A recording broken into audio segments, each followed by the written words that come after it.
എന്ന് വെച്ചാൽ 1,00,000 രൂപ അവരോട് വാങ്ങിയത്. ഇപ്പോൾ 8,20,000 രൂപയാണ് അവർ ബാംഗ്ലൂർ കേസാക്കിയത്. അപ്പോൾ മുതലും ലാഭവും അതിൻ്റെ ഇരട്ടി ലാഭം ഓൽക്ക് കൊടുത്ത് ഇനിയിപ്പോൾ ഓൽക്ക് ഒരു പൈസ കൊടുക്കാൻ ഞങ്ങളെ കൊണ്ടാവില്ല. പക്ഷേ ഒരു ബാംഗ്ലൂരിൽ നിന്ന് ഇപ്പോൾ എന്നാ പോലീസ് വരുന്നതെന്ന് അറിയില്ല. എല്ലാം ഇപ്പം വേറൊരു വീട്ടിൽ പോയി കിടക്കല പേടിച്ചിട്ട്. വലിയ തട്ടിപ്പാണ് നടന്നിരിക്കുന്നത്. 8% പലിശ ഉറപ്പ് നൽകിയാണ് പണം നൽകുന്നത്. പക്ഷേ അത് പിന്നീട് 15% പലിശയ്ക്ക് ഉയർത്തുകയും കൂടാതെ മുദ്രപത്രം അതുപോലെ തന്നെ ബ്ലാങ്ക് ചെക്ക് ഉൾപ്പെടെ അവർ കൈവശപ്പെടുത്തുകയും ചെയ്യുന്നുണ്ട്. പിന്നീട് അത് ഉപയോഗിച്ചുകൊണ്ടാണ് തട്ടിപ്പ് നടത്തിയിരിക്കുന്നത്. നിരവധിയായ ആളുകൾ ഇതിൻ്റെ ഇരകളായിട്ടുണ്ട്. നമുക്കൊപ്പം അങ്ങനെ തട്ടിപ്പിന് ഇരയായ ആളുകൾ ചേരുന്നുണ്ട്.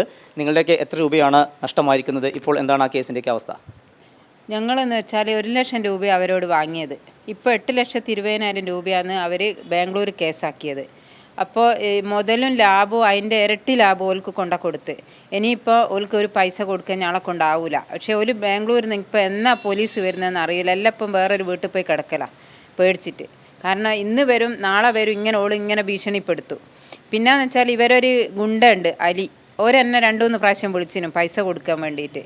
പിന്നെ അന്നേരം ഞാൻ പറഞ്ഞു നിങ്ങളോട് പൈസ വാങ്ങിക്കില്ല. അതെന്നേരം പറഞ്ഞ് ടീച്ചറോട് വാങ്ങിയ പൈസയാണ് അത് എൻ്റെ തരണം പറഞ്ഞിട്ട് ഓരോ ഭീഷണി വേറെ.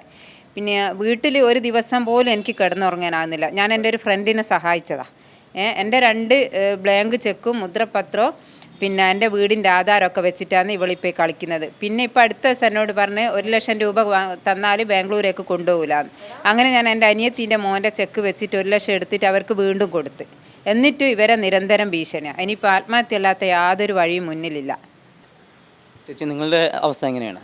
എൻ്റെ അവസ്ഥ, ഞാൻ ആകെ 3,00,000 റുപ്യ എൻ്റെ ഭർത്താവിൻ്റെ സുഹൃത്ത് വാങ്ങിക്കൊടുത്ത വെറും 3,00,000 റുപ്യ മാത്രം. അപ്പം ഞങ്ങളെ 3 ആളെ പ്രൂഫും വെച്ചിട്ടാണ് പൈസ ഊന് കൊടുത്തത്.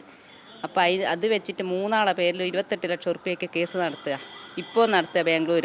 എൻ്റെ ഭർത്താവിനെ 18 ദിവസം ബാംഗ്ലൂർ അഗ്രഹാര ജയിലിൽ കിടത്തിയതാണ്. ഇപ്പം വീണ്ടും ബുദ്ധിമുട്ടിക്കുക. ഫോണിൽ വിളിച്ചു അല്ലാണ്ടും ഇനിയും പൈസ തരണമെന്ന് പറഞ്ഞു. ആകെ 3,00,000-ന് 8,00,000 ചില്ലാണ് തിരിച്ചു കൊടുത്ത്. പിന്നെ ഇപ്പം അടുത്ത് 1,00,000 വേറെയും കൊടുത്ത്. ഇത്രയും പൈസ കൊടുത്തിട്ടും ബുദ്ധിമുട്ടിക്കുക. ആൾക്കാർ വിചാരിക്കുന്നത് വെച്ചാൽ ഞാൻ അപ്പാട് വാങ്ങി കയ്യിൽ വെച്ച് കുത്തിരിക്കുക എന്നുള്ള ധാരണയാണ് ജനങ്ങൾക്ക്. അപ്പോൾ ഇതാണ് സത്യം. പല വിധത്തിലാണ് ആളുകളെ ഇത് ബുദ്ധിമുട്ടിച്ചുകൊണ്ടിരിക്കുന്നത്. നിങ്ങളുടെ എന്തൊക്കെയാണ് നഷ്ടമായിട്ടുള്ളത്?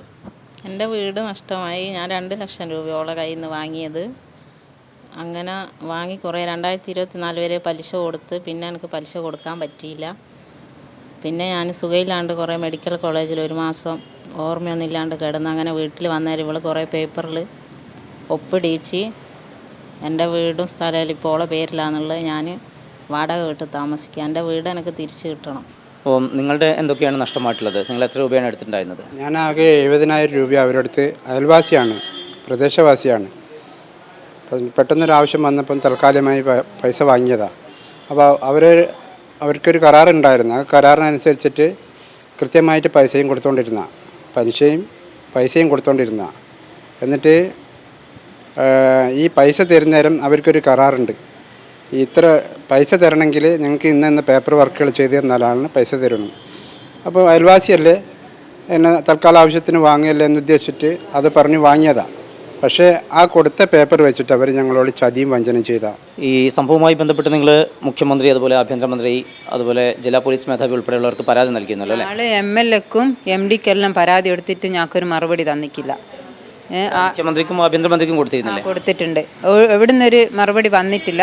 അവരൊക്കെ വിളിച്ചിട്ട് ഇങ്ങനെ ചോദിച്ചിട്ടുണ്ട്, വേറെ ഒന്നും ചെയ്തിട്ടില്ല. 2,50,000 റുപ്യ ഞാൻ വാങ്ങിയിരുന്നു. അത് 4,00,000 തിരിച്ചു കൊടുത്തിട്ടും വീണ്ടും ഉപദ്രവിക്കുക. ഞാൾ ഒരു പറയുന്ന പൈസ കൊടുക്കാൻ ഞാൾ വെച്ച്, എന്നിട്ടും അതിനേക്കാളും കൂടുതൽ പൈസ പറഞ്ഞ് ഞങ്ങളെ ബുദ്ധിമുട്ടിക്കുക. വലിയ പ്രതിസന്ധിയിലാണ് ഈ വ്യക്തികളൊക്കെ തന്നെ ഉള്ളത്. വലിയ സാമ്പത്തിക നഷ്ടം ഇവർക്ക് ഉണ്ടായിട്ടുണ്ട്. മാത്രമല്ല ഇപ്പോഴും ഇതിൻ്റെ പല വിധത്തിൽ അവരുടെ ഭാഗത്തു നിന്നുള്ള ഭീഷണി തുടരുന്നുമുണ്ട്. പയ്യോളി സ്വദേശിയായിട്ടുള്ള ഖദീജ എന്ന ഷെരീഫയും അവർക്കൊപ്പമുള്ളവരുമാണ് ഈ സംഭവങ്ങളുടെയൊക്കെ പിന്നിൽ. നേരത്തെ കുബാര കേസുമായി ബന്ധപ്പെട്ട് അവർ പിടിയിലായ വ്യക്തി കൂടിയാണ്. ഇപ്പോൾ ഈ ആളുകളൊക്കെ വലിയ പ്രതിസന്ധിയിലൂടെയാണ് മുന്നോട്ട് പോകുന്നത്. വിഷയത്തിൽ ആഭ്യന്തരമന്ത്രിയും മുഖ്യമന്ത്രിയും ഇടപെടണം, തങ്ങൾക്ക് നീതി ലഭ്യമാക്കണം എന്ന ആവശ്യമാണ് ഇവർ മുന്നോട്ട് വയ്ക്കുന്നത്.